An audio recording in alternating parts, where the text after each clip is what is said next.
Moskvada Vyxadnoy kunlaringiz aylanish uchun Park VDNXga borib, shunaqa kanatga 550 rubldan chiqib aylanib kelsangiz bo'ladi. O'tganda shunaqa video joylaganimda juda ham ko'p kommentariyalar kelibdi. Ya'ni oldamasdan rostini ham aytavering, 550 rubl bunaqa arzonga hech qayerda bilet yo'q-ku deb.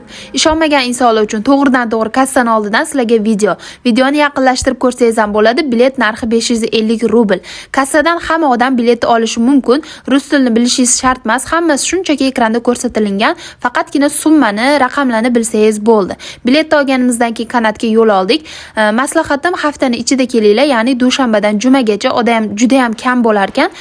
Shu sababli kanatga borgan sherigingizni o'zi bilan chiqsangiz bo'ladi. Odam ko'paygan kuni olgan biletingizda ham yozilgan, bitta kanat ichiga 7-8 kishigacha chiqarish mumkin ekan. Bu park juda ham katta ekan, bir kuningizda даже yetmay qolish mumkin. Shu sababli kirganingizda birinchi kanatga chiqadigan bo'lsanglar, Moskvani tepadan ko'rinishini tomosha qilib, park tepasiga borib olasizlar. Kanatdan tushib bo'lsa, park ichini bemalol aylanib, kuzatib ko'rib kelishingiz mumkin.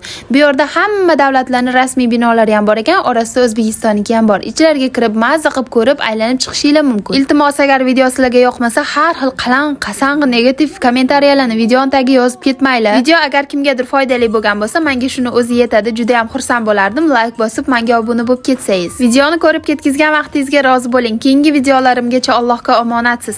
Rossiyada yashayotgan o'zbek jaydari kelinining profilida bo'ldingiz. Kuzatishda davom eting.